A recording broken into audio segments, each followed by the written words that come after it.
Hello, everybody, and welcome back to the Cult of Cantona for this special online edition. And when I say special, they're all special, like a giant family of children, which you can't pick one favourite from the other.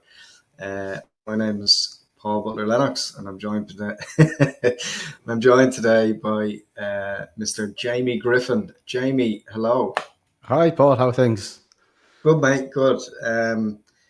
Loads to talk about. There's always loads to talk about. How's your Manchester United life? It's up and down, a bit like our form at the moment.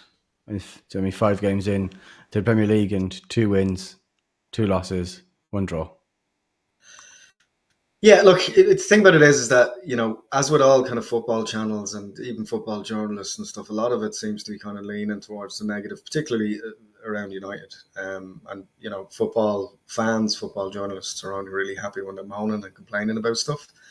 But I have to say, I'm despite the Grimsby thing, and if the Grimsby thing hadn't happened, you'd have to say that things are looking up. Yeah, they're looking okay. Like we only have one cup competition we're still in the FA Cup, and it's because we haven't played yet. But no, it is looking good. Cunha should be back from injury, I think, tomorrow for the Bournemouth game. And Yeah. I know Diallo is out because he's had a family bereavement, but other than that, it is looking good. Like there's a good squad of players there. It's just getting them to do the right things at the right time and the cohesion there. It seems like a lot of the players are getting. I think De Ligt as well has been quite decent this season so far, personally. Anyway. Yeah, no, I think De Ligt has always been a good player. He's just had a ropey season, Yeah. Munich, and by ropey, like not world class, Yeah. A lot of positives there. Cunha, obviously, he got a few minutes in the last game, but he will obviously start against Brentford. Bryan Mbeumo will be obviously playing tomorrow, and really excited to see what he can do. He continues to be. See, this is the thing I don't understand about so many players coming to the club over the last 10 years. And the idea, and we've talked about this at length on the podcast and in our group, about the shirt being too heavy, the idea of the club, the attention, the media, the social media, having a bad game, getting slaughtered, all of that type of stuff. The penny, the noise of the penny being dropped that reverberates around the world kind of stuff. But Bryan Mbeumo looks like a player who seems to have no problem whatsoever playing for Man United. No, it's like water off a duck's back. It doesn't make a difference to him. Yeah. And ironically, for someone who has a duck arse, he doesn't look like a player. He's been doing it for 3 or 4 years in the Premier League, and I think, all of this crying for Amram to be not at Man United anymore. I'm going to avoid the SACKED word. You have to say that I think intelligently this year, and what I'm seeing is that the difference between some transfers that we've had over the last couple of years and the Cunha and Mbeumo ones are that they're not afraid of the Premier League. Yeah. And you can see that in them every time they've lined out so far in any matches, or even in pre-season, apart from the Grimsby game, which we won't mention. But they're not afraid to take players on. They know what's expected in the Premier League, and they're like, there's almost an element of them going, what's wrong with everybody else? That kind of thing. Yeah, I think the only transfer really there's a few question marks around is Šeško, to see how he goes. It's still so early in the season. You can't knock him yet. You've got to see, because our expected goals are over like 7.3 or something per game, and they're not being put in the back of the net. Like I think in the Premier League we scored 6 goals. With an XG of that, you expect your striker to do better. But again, he hasn't played all the games, so we'll give him a chance and see how he goes. Yeah, look, I mean, we gave Rasmus 2 years. We were still kind of waiting for him to kick on. And look, ironically, again, it's that thing. I think there's a subconscious kind of hoodoo or a jinx, or they feel as if they're creating that in themselves by not scoring, because the media is just relentless rather. with the coverage of them when they're not playing well. The Sesko Sheshko, whatever you want to call him, thing is he's never played in the Premier League before. It's a different intensity, you know. I think there's an element of like, despite the fact that he's a really tall lad, there's still a bit of bulking up and filling out he has to do to Yeah. be to lead the line for Man United. Which you've seen even with Rasmus as he progressed over the 2 years, he started to bulk out a bit. You could see that one of the biggest issues we had is, I know last year came up multiple times where we were just get stuck into to the Yeah. defenders, put yourself about. You know, if you need to be all elbows, a la kind of Alan Shearer, then that's what you need to be. Yeah. I think Shesko expected to walk in and to be given room to take 30-yard strikes into the top corner, and that's just Yeah. not how Not life going to works. happen. No. But there's shades there. There's elements of him kind of, particularly in the air. He looks very like Ronaldo. He is very good. He's a proven striker. I think the problem is just, again, we're victims of our own success in this club. Looking at, the expectations are kind of unreasonable. Like, the Premier League is the strongest league in the world, and what anyone wants to say about Serie A or fucking La Liga or anywhere else, the intensity and the strength, like the best of the best in the world, go to that league, like go Yeah. to the Premier League in the way that people used to go to Serie A in the 80s and early 90s. It is what it is. So it's a step up. Yeah. I like him. I think he has a lot of potential. I'm just a little concerned that the fans, being what they are, will be a little bit impatient with him to give him that room to step up. That's what I'd say about him. I do like him though. He is a player. He's a proven goal scorer. But I'm more excited about Brian Okay, Kieran, yeah. Yeah. and Mateos. But they're very exciting players, aren't they? The two of them. They're when you're watching them play, they're the way they create and the way they try to score and get going and play the United way, go attack all the time with their head forward. It's exciting to watch. Yeah, they're proper kind of old school United type players, dragging everybody into the game. And like, I'm particularly impressed with Mbeumo, the way when everyone else isn't playing well, he's just right, give me the ball, and he's literally running everything down. And let's talk about the Chelsea game. First of all, last week, Yeah. you know, a little concerned, like, but this is the thing, it's a rub of the green type thing. I mean, I was frustrated watching them because you could see, like, Chelsea literally packed up shop Yeah. as soon as the sending off happened. So there was an element of, right, we have them on the ropes. Let's just go and annihilate them and try and get like 5-4-5 and really put them to bed. The soccer premier, international soccer champions. Um, but and why we didn't do that, I don't know. What was your take on that Chelsea game? With Chelsea, I suppose we could have, like you say, we could have put them to bed. So we could have scored as many as we wanted, really, if we wanted to. But I think it's that mentality at United. They can't Yeah, seem to. It's that everywhere else they seem okay.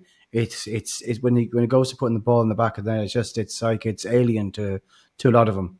It doesn't make sense. Like they could have won that comfortably, and in the end, it's squeaky bum time at the end at 2-1, thinking, oh shit, this could go wrong. yeah.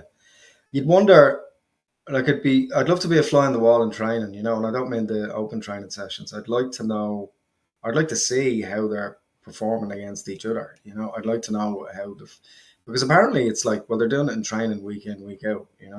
Yeah, So scoring sizzlers and tap ins, and I'm playing against defenders that are world class in Delict and you know the other Maguire. lads. Yeah, Harry Maguire. So they should be doing it. I think we this has come up a little bit as well in the group. Like, maybe there's something to be said in terms of sports psychologists. To get over that hump. I watched, obviously, Ruben's presser for the Brentford game, and it seemed as if he's aware of the psychology of the players a bit more than he was, at least initially. And there's talk of, he did mention in the presser about social media, Okay. about he's had a talk to his players about social media. I think that the freedoms that they enjoy that they wouldn't have had under Fergie, I think is what is affecting maybe potentially some younger players, because we're of a certain age now that we remember a time before social media or before having a computer in your Yeah. pocket. Um, but it's an addiction. So how do you, again, I'm likening the social media as a mirror to good and bad performances. So Yeah.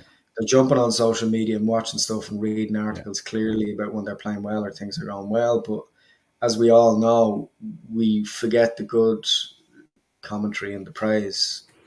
Yeah. If you have same in the work that we do, if you fuck something up, Oh, yeah. you're thinking about that for 6 months about that thing that you put Yeah. out that, and completely discarding the 6 or 7 different other projects that went really well. Yeah. What do you do? Like, this is the thing. I mean, they're also adults, but a lot of these people in their, that are playing for United are in their, late teens, early 20s. The oldest player in the squad is 30 now. I think is what, 33, 34 In around. or Yeah. so, discounting Heaton. But yeah, so a lot of these people were, as soon as they were kind of 12, 13, had smartphones, so it's attached to them.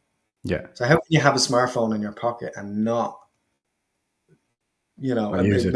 maybe it's vanity and narcissism, I don't know, but how, like, this is the thing. Like, I think by virtue of the huge attention that Man United get, all they have to do is just search Man United and they'll get 50 things to look at or read. Yeah. And it can be distracting. It's distracting. But as you say, when we were younger, there was no smartphone. We didn't even have dumb phones for quite a bit. So when Well, you'd hear interviews of players saying like, how do you navigate through the press and so on, like the negativity come towards you, it's like, I just don't read it.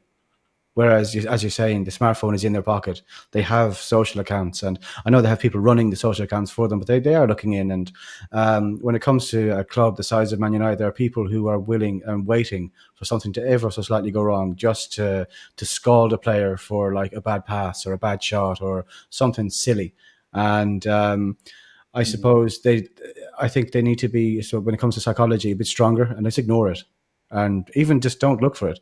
Like, I know you're probably being at it, but when they're hiring people to look at their social media or manage the social media for them, maybe they could be, they're filtering what's coming to them, not to be all positive, but to filter out their like extremely negative stuff. And because yeah, it's polarized, you need to have a good and a bad. You need to see that you've done a good or a bad job as well. Feedback is important, isn't it? yeah, I agree with you. There needs to be some sort of, I mean, I don't know. I mean, you're bordering on kind of fascism if you're saying that the club needs to handle all their social media and so on. But the reality is, and even someone like me who has a relatively, big figure in other things that I like, profile, occasionally I get trolled. Every so often, it's happened to me twice where, you know, some people online don't agree with some positions I take on stuff, and they'll really zero me out and really attack me quite personally. And it's happened twice and once quite recently. And the reality of that is that, yeah, I don't pay it any mind and you kind of joke it off, but the mind wanders. Yeah. So you think about it, and not in any kind of vengeful type of way. I mean, usually when people do stuff like that, particularly people who are kind of very heavy set on trying to discredit people or character assassination, which is what footballers experience en masse. Yeah. So I'm trying to, I suppose, empathize in some ways to say that I've experienced that a little tiny, like a tiny bit, Yeah. um, and it's very hard to kind of rule out a collective consciousness idea of you being shit. Yeah. And if there's like 10,000 people or whatever telling you it, like, Yeah, then that could be right. Wait a minute. exactly. And the mind wanders. It's like, yeah, like, it's easier if there's a smaller group, if there's one or two people theoretically doing something like this to you. But Yeah. because you can pawn it off and go, oh, maybe they're going through a difficult time, or they might have mental health problems, or they've nothing better to do, or they're looking to build profiles or whatever. But that kind of level of like they're human beings. These are people with mental health, positive and negative mental health, like everybody else, and good and bad days. It mustn't be easy for them.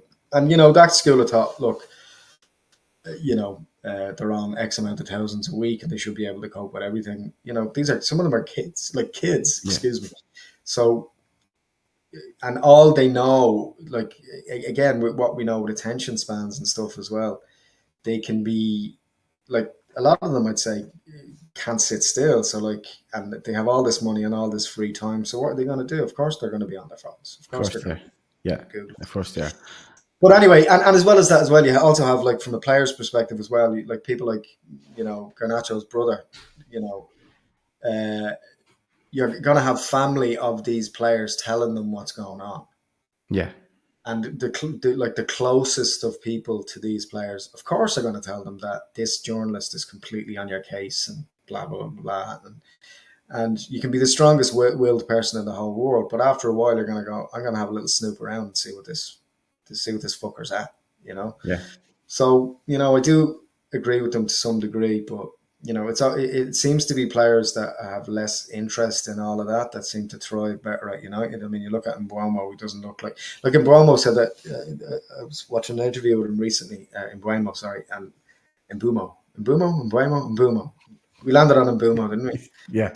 It'll do. Because he said it, Bryan Mbeumo. So that's what it is. No, it is. But you look at like this is the thing as well. I mean, you need to know. Maybe Eric Ten Hag was right about the character profile of the type of people that he wanted to sign for Man United. Yeah, And taking that into account, if you're to look at, I'm no psychologist, but if you're to look at Bryan Mbeumo, as far as I understand, I think his mum was a teacher and his dad was an engineer or something. So there's a perception of him being from an African country and maybe not, having access to certain levels of education, all of these type of things. There are all these misconceptions about certain players. But I think the reason why he's mentally strong is because he's very smart. In the same way, Eric Cantona was very intelligent and yeah, erudite. And a lot of the stuff didn't get through to him because he was a really strong character that knew his own mind. I yeah, think Cunha as well comes from that kind of strong working class Brazilian background in the Northeast, where it's they're a lot more grounded and down to earth. They're not kind of Rio kids where they all expect to be Anthony's, that kind of thing. yeah. A lot of these players, like with that mentality, would use the negativity to push them on. Just instead of using it as a negative that pulls them back and say, "Well, maybe I might be shit." They're like, "I'm going to prove them wrong." Yeah, And that's a great mindset. which is the even in business that's the paramount kind of mindset to be successful is to go, Yeah, well, doesn't matter what other people think of me. You're not aiming for like 90 to please 90% of an audience. You're aiming to please a smaller, important key audience, which is ones that really matter. yeah, And again, yeah, it's that kind of, well, I'll show them, and not in any kind of vengeful way, but it's just yeah, like I will show them how good I am or I can be. yeah. And you You know, silence the critic. yeah. Well, it is that thing, isn't it? It's the best form of revenge is success. Isn't that what Yeah, they say? absolutely. Yeah, Um, so yeah, just back to the Chelsea game quickly. You know, Garnacho didn't get a look in, and God help him had he went on. I think even just warming up, he got a pretty torrid time, didn't he? yeah. Do you think he wanted to come on at all? I don't know. Like, I mean, if he could have went to Maresca and said, "Look, it's too early to go back," you know. Yeah, I think it was a sort of a safety for him, as in because they knew he'd get absolutely ridiculed as soon as he came on the pitch. Like he was getting ridiculed while he was sitting on the bench, but like when he came on the pitch, it was going to get worse. And if he made any mistake whatsoever, it would be and the pressure on him as well. And what Yeah, he is like, I'm not taking anything away from him. He is a good footballer when he's on his day, but the pressure does get to him, and his ego doesn't like. His ego can't take anything at all, any little bit of criticism. So I think fans during him would have put him off completely. yeah. I think his ego is so fragile that I think that he would have it would have knocked his confidence. I think that let's look back on the last say year with him before the final last season, and then going into the tour that short. short, unnecessary tour of Asia, his head wasn't right. He was giving the fans the finger. Looking at his following his social media accounts somewhat as well. It's a lot of merchandise and it's a lot of trying to brand himself as the next thing instead of just concentrating on the football. And even if you're to take into account, look, even with Argentinians, and we love Leach, so he's the exception, I think, to the Man United rule on this. But if you're looking at as far back as Heinze, Heinze shitstorm, wanting to go to Liverpool. Yeah. Looking at Tevez, the obvious Tevez stuff when Tevez was, and maybe Tevez might have, in with the passage of time as well with Fergie, I think Tevez might have got a bit more of a bum deal than we realised at the time. I think he wanted to stay. I just think Fergie wasn't playing ball with him with his requests in terms of the money and also the terms and stuff. But there's a history of that. Even you look at even Heinze now going to Arsenal, to work with Arsenal. That just wouldn't happen to Man United.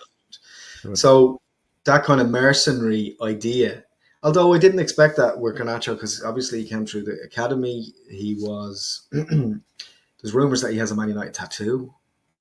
Okay.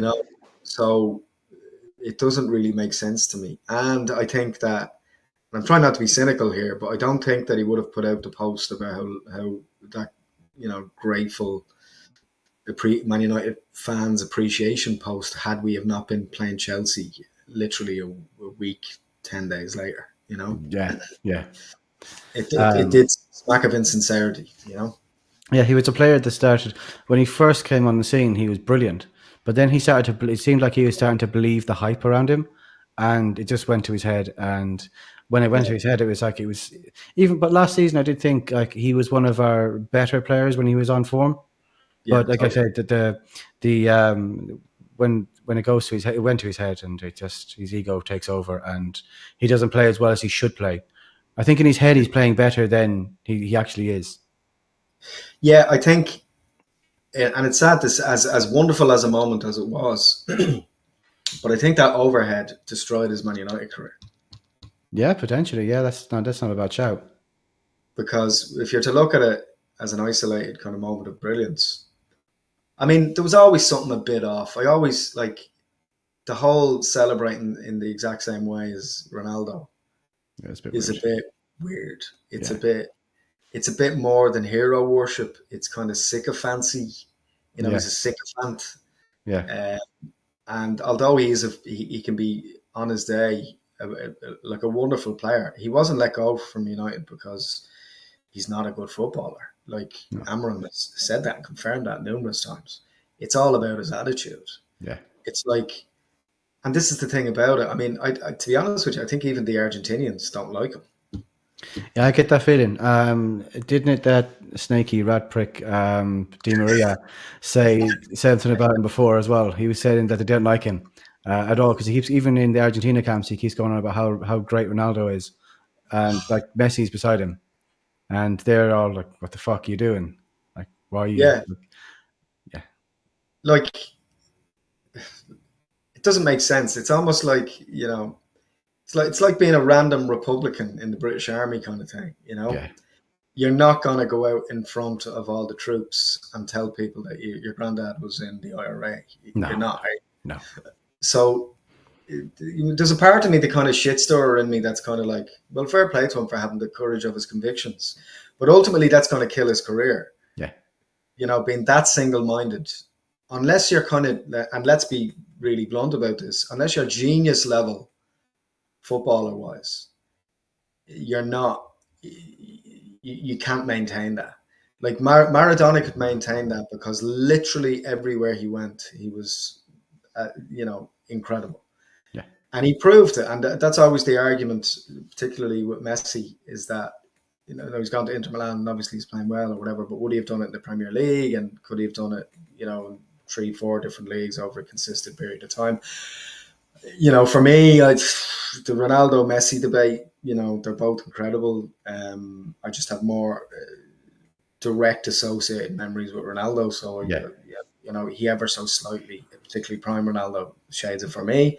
But I love Messi, and I love watching Messi on the ball, and he can do things that a man of his size, his physicality, shouldn't be able to do. So he's a Yeah. freak. I just don't know why we have to choose. Like, why can't we just appreciate how good both of them are? Do you Yeah, know what I I mean? like Like, tea. it's I the like tea. media, I know. Yeah, I like tea and coffee. It's okay. Yeah, exactly. Yeah, Um, but yeah, I mean, looking at it, just back to Garnacho, I mean, it's like I don't want to harp on about him for the whole season as well, particularly if he starts playing well. But I'm kind of delighted he's on the bench a lot for Chelsea as well, because that's his yeah, level, to yeah. be It is. honest. Yeah, yeah. Especially at the World Champions, you know. Yes, the Premier Soccer USA World Series soccer champions. Yeah, Um, yeah, it's a shame. I think we're all like I'm more disappointed, to be honest with you, but maybe because it was dragged out longer with Marcus Rashford, particularly seeing him play really well during the week. But even Scholes, he said it on his podcast with Nicky yeah, Butt the other day, saying like I wasn't even excited for him when he scored because he's disappointed because he'd given up on Man United. yeah, He'd given up on his teammates because even like recently I was watching Keane, I think Roy Keane on the overlap, and he said something similar. It's like you don't get on with the manager, grand. Play for your team. Play for your teammates. They're your pals. You see them every day. yeah, Do it for them. So when Scholesy mentioned that towards Rashford's time at the end of United, he was just walking around, in between passages of play when he wasn't on the ball. That says a lot and it sends out the body language. But I'm more disappointed about Marcus because Marcus, particularly in that match against Newcastle last week, you can see that there's a potential yeah. international like star. Yeah, Obviously, it's but absolutely. what's keeping him from being that? I mean, all that walking around and taking your time shit at Barca doesn't wash. Everyone's on No. the clock all the time. Or you're off. Yeah. I just I can't get my head around. I said this a few times on the podcast and in the group, Yeah, how player that came through the system since he was a boy. So he's a boyhood Man United player and fan. Could give up on his team. Like, as a fan, even how can you give up on the team? It might not that what's happening in the dressing room with the managers and changing all the time and stuff he's touched on before. It shouldn't. While it affects you, but like as a fan, you should always give it your all. Surely, like as a fan, if you got a chance to play for United, you'd want to give it your all week in, week out, regardless. And he was just walking around and he just gave up. And he led. It seems as well. Was it last season before? He let his personal circumstances get into his head, and he was playing with that in his head. It seemed. Like, but then his fiance break up with him or something, yeah, yeah. and It's then like it's that thing, isn't it? Where it's like how is it that some players end up at their clubs that they supported, but their clubs are mid-table or championship clubs, yeah, and they literally throw themselves under a train yeah, to get a point, you know, to, and they're playing in, and they're stuck in the middle of the league. Like yeah, the logic is, I would imagine, I think that when their heads turned and they realize, I think it all goes down to that thing about nobody is bigger than the club, hmm, and I think that players who fall into that trap of thinking that their international profile or their value as a footballer is bigger than the club of Man United, that's when the likes of Garnacho and the likes of Rashford kind of fall on their own sword. yeah. It's like you're not as big as you think you No, are. near it. You're not this worldwide international brand. And you can say what you like about Ronaldo, but one thing I'll always defend him for is that Ronaldo was the first to train and he was the last out. Um, every single time he got substituted or he didn't start from Man United or any other club, he was in an absolute strop. Yeah, He wanted to win every fucking game, every game of yeah, for every team. And even look at him in Saudi now. Now obviously, he's very well paid, but he's still a huffy little fucker yeah, if things don't go his way.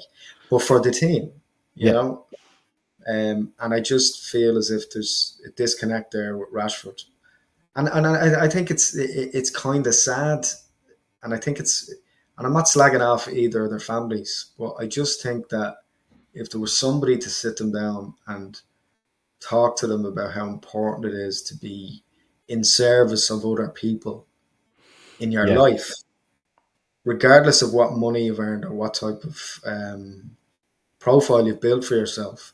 But it's your job to be in service of other people, and then by virtue of that, you get rewarded individually. But you're not looking for it, you know. Yeah, exactly. No, I agree with you.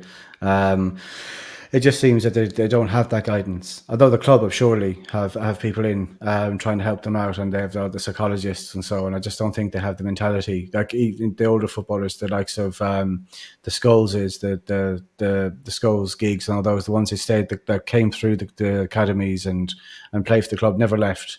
Yeah, But gave it their all until the end. They didn't care. It didn't matter how much money they had or how many accolades they'd won.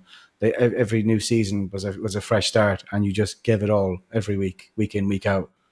yeah. I mean, yeah, totally. It's like the Gary Neville thing. I mean, Gary Neville didn't. He never had an agent, so he was always negotiating his own contract. Yeah, So, I mean, logically, Gary Neville, now he has major imposter syndrome in everything he does anyway, so that has to be said. But like, you can tell that he didn't argue for more money year in, year out. You know, I think he said it himself that he was on, 30 or 40% less than all of the top players at Man United throughout his whole career. yeah, And he, like, by virtue of that, his role in the club, especially when he became captain, was to be a shop steward, to help people and educate them on the way to, I suppose, wear the badge or how to deal with playing for Man United. yeah, And I think that things seem to be shifting ever so slightly back to the way things used to be, etc. But I don't think, look, there's some good moves in terms of trying to hold or retain the ethos of what the club is supposed to be out. Keeping Johnny Evans there, good idea. Phil Jones still kicking around in the background, good idea. yeah. Oh, no, going out on loan is a great idea. Yeah, Onana fucking off forever would be a better idea. Yeah, But that kind of idea, I don't think there's enough custodians of the club knocking no, around. And I think, to be honest with you, I think just by virtue of, and this is going to sound terrible, like I'm ragging on or I'm rage baiting fans for about Fergie, but I think that Fergie's shadow was cast so far over the club that, I think some very obvious, clever decisions about bringing in ex players to take more active roles, not just in the first team squad, but around the training ground, to be there. Like Rio says it a lot. Like Rio Ferdinand said a couple of times on his podcast as well, saying, you know, why are these players not reaching out to me or reaching out to Roy Keane or reaching out to the players? Shouldn't have to reach out to these ex players. The players should already be embedded in the club and should be yeah, put on a wage.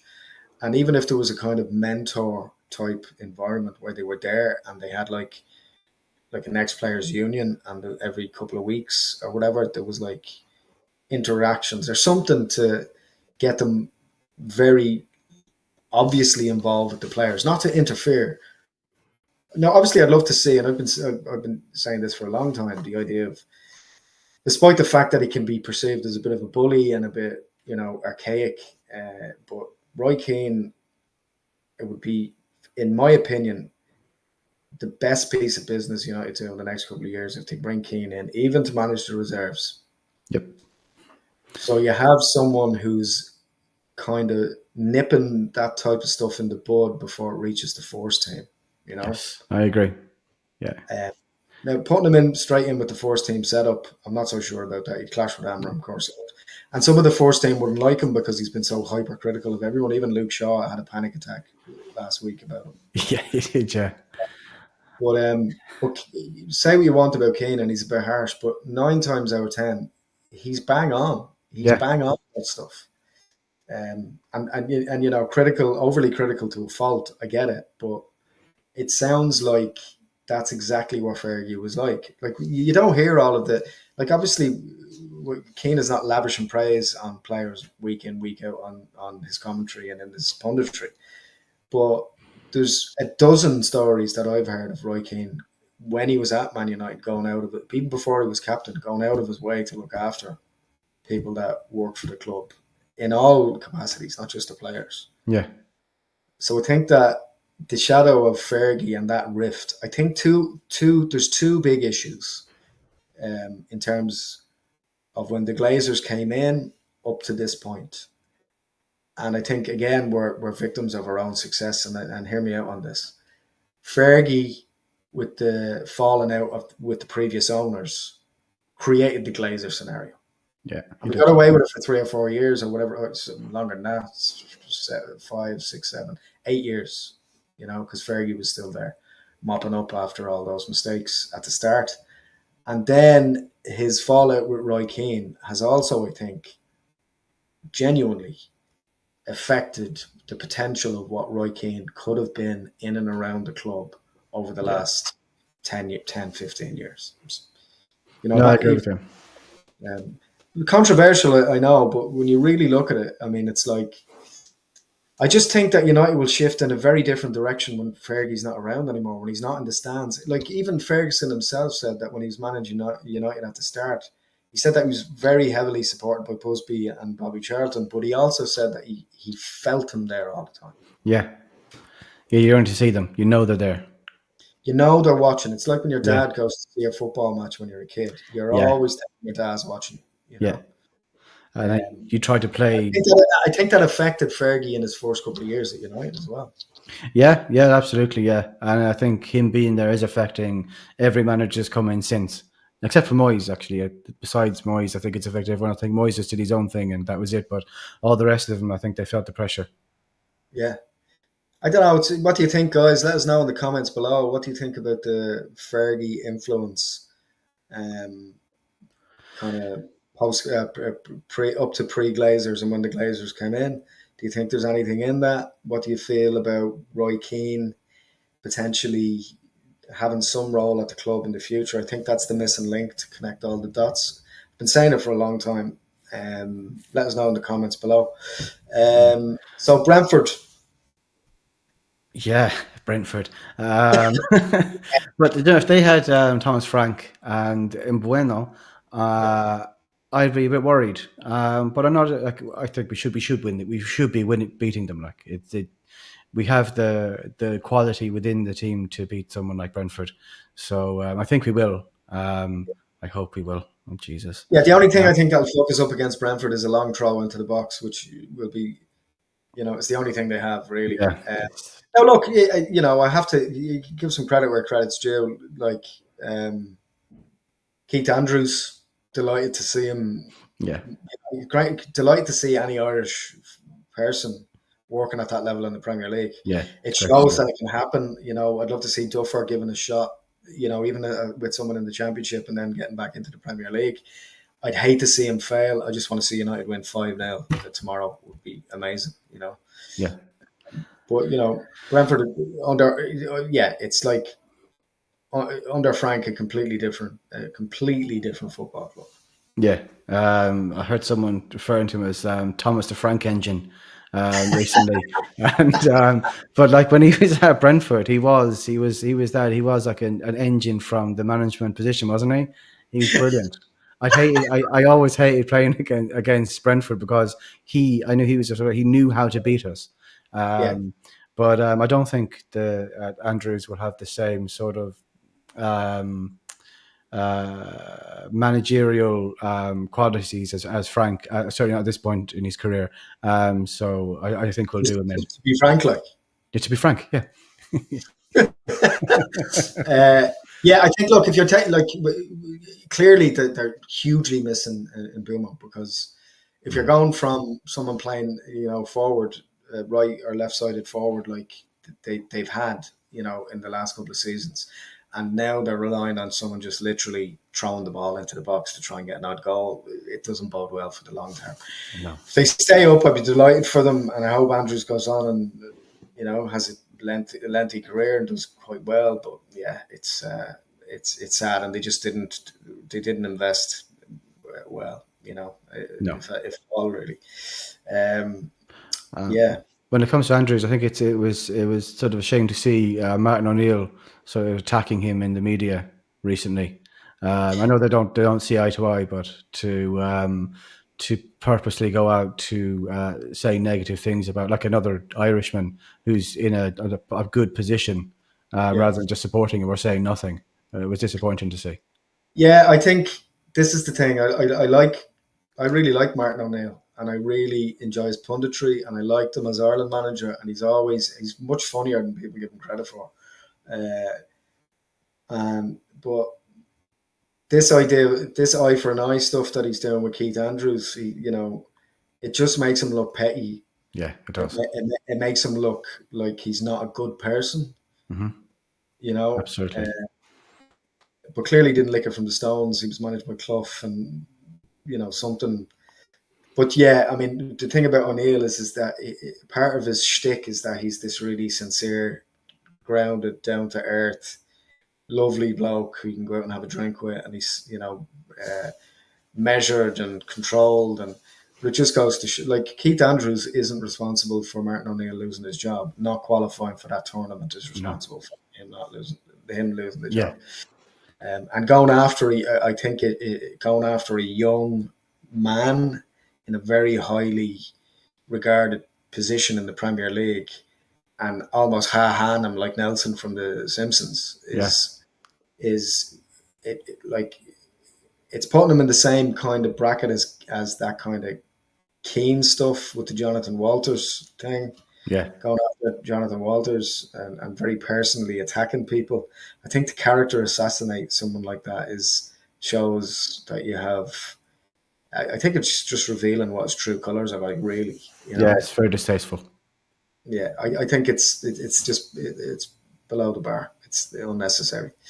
But yeah, so I suppose we'll throw a couple of predictions into the ring. Who do you fancy tomorrow? Who do you fancy to score? What score do you reckon?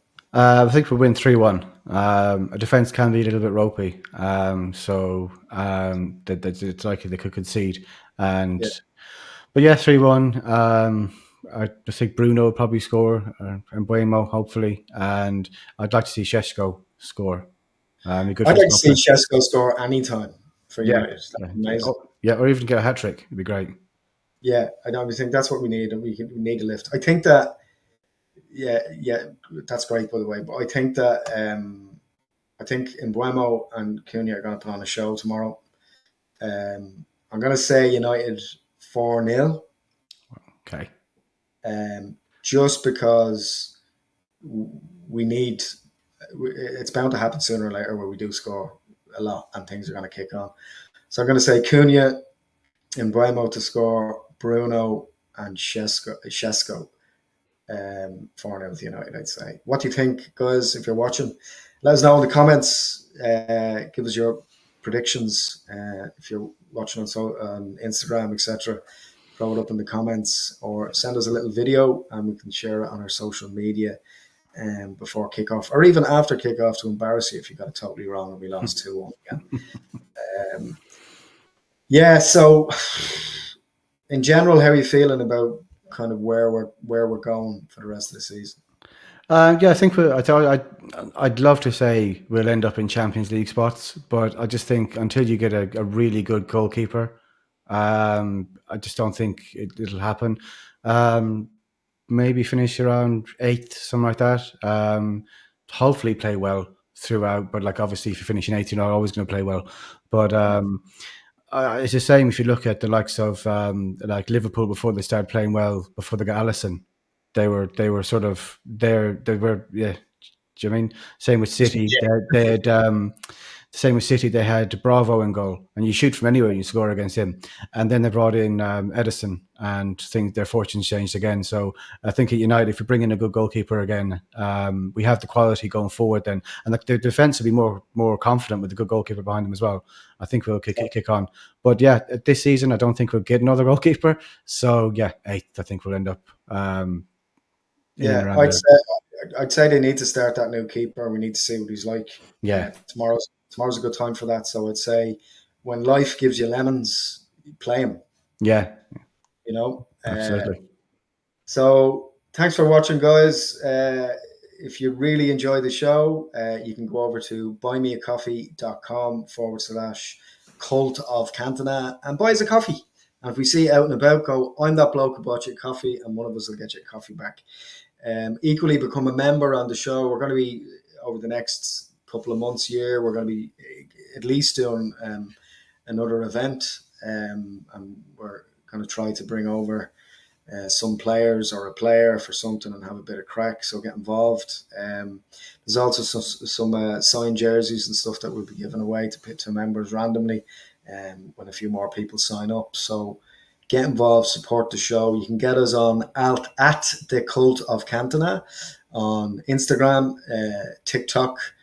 We also have a WhatsApp group where you can join the discussion, where on match days in particular it kind of kicks up.